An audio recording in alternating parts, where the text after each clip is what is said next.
Hello guys. आज हम अपना मेमोरी यूनिट स्टार्ट करते हैं जो कि हमारा कॉग्निटिव प्रोसेस में आती है।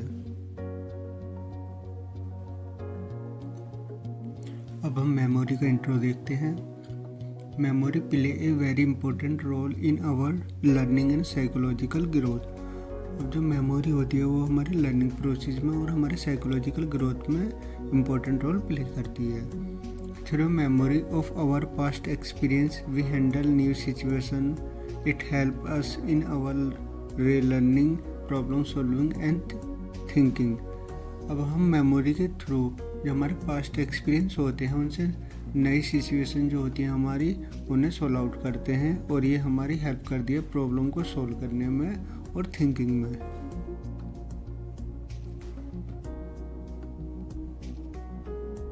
अब हम डेफिनेशन देखते हैं। मेमोरी की डेफिनेशन क्या होती है। In the world of psychology it is the ability और power of our mind to store the past experience of learning and utilising them at a later stage is known as memory.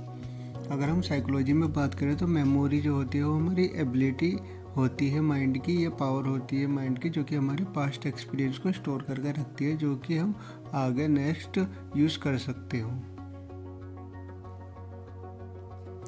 Memory consist in remembering what has previously been learn. अब memory क्या होता है। Memory consist करती है याद करने में जो हम पीछे सीखे हों। अब हम देखते हैं मेमोरी कितनी टाइप की होती है।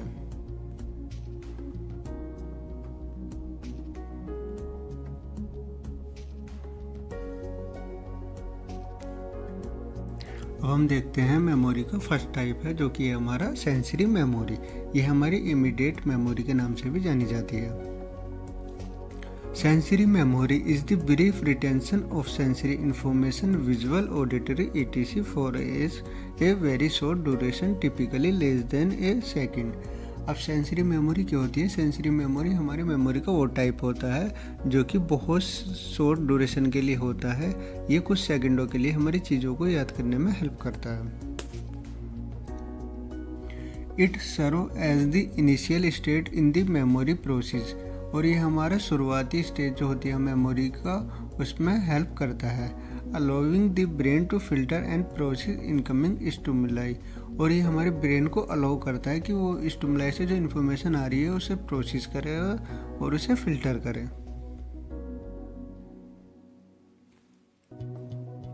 अब हम मेमोरी का नेक्स्ट टाइप देखते हैं जो कि है हमारा शॉर्ट टर्म मेमोरी। ये हमारा वर्किंग मेमोरी के नाम से भी जाना जाता है। Short term memory is the temporary storage of information. अब शॉर्ट टर्म मेमोरी जो होता है वो टेम्परेरी स्टोरेज होता है हमारी इंफॉर्मेशन का, typically lasting second two minutes. और ये हमारे सेकंड से लेकर मिनट तक होता है। बिफोर एदर बीइंग फॉरगेटन और transfer to long term memory. या तो हम उस चीज़ को भूल जाते हैं या फिर वो हमारा ट्रांसफ़र हो जाती है लॉन्ग टर्म मेमोरी में।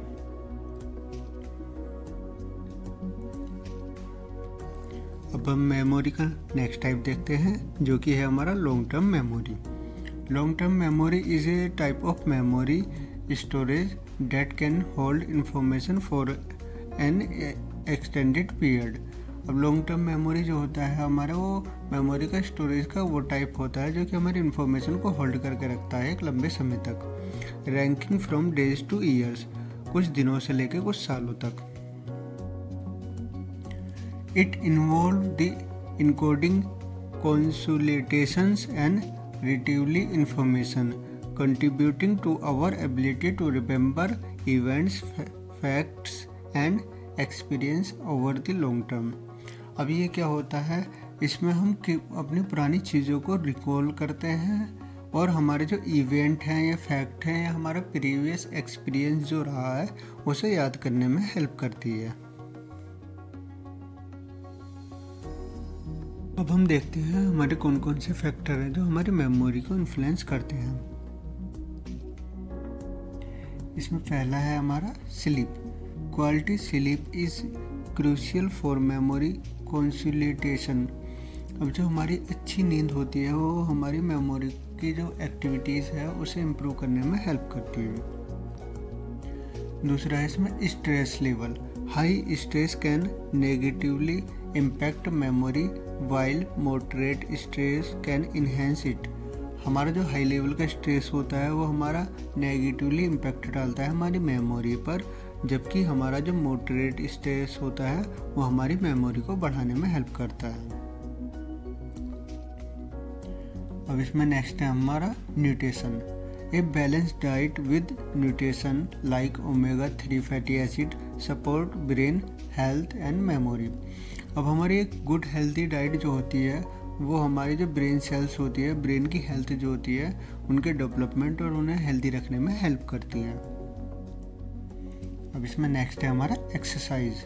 Regular physical activities improve blood flow to the brain promoting memory function. अब हमारी जो रेगुलर एक्सरसाइज होती हैं वो हमारी इम्प्रूव करती है हमारा जो ब्लड का सर्कुलेशन होता है ब्रेन तक, और ये हमारे प्रमोट करता है मेमोरी के फंक्शन को।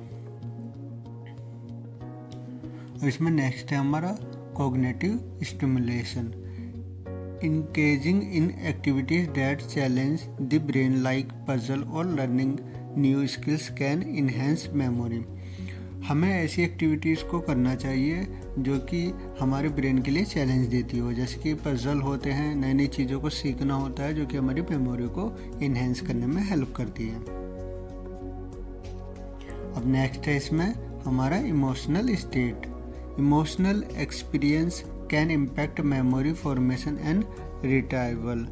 अब हमारी जो इमोशनल स्टेट होती है वो हमारी इम्पैक्ट डालती है हमारी मेमोरी की फॉर्मेशन में और उसे याद करने में।